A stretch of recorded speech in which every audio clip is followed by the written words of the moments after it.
Predsednik Republike, hvala lepa vam za današnji obisk na Igu, kjer ste se lahko prepričali, kaj počne civilna zaščita. Dela je ogromno in civilna zaščita po svojih najboljših močeh dela za to, da prebivalcem čim bolj olajša življenje.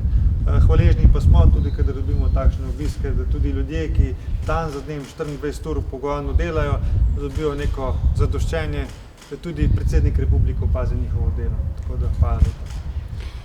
No, ne gre samo za to, da bi to opazil jaz, ampak kolikor mi položaj predsednika Republike to omogoča, v imenu vseh naših ljudi izražam hvaležnost civilni zaščiti za njeno profesionalnost.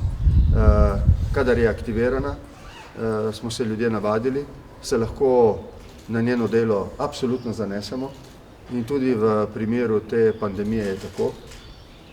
Kolikor lahko ocenimo, vsi mi, ravna vestno, profesionalno, v skladu z navodili in tako, da jih ljudje poslušamo.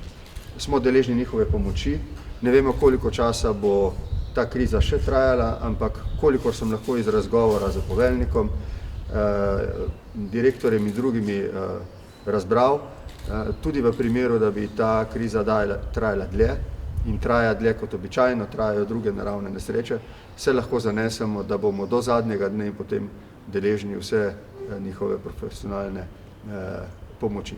To nam vliva zaupanje, na koncu bomo uspeli, vse bo še dobro.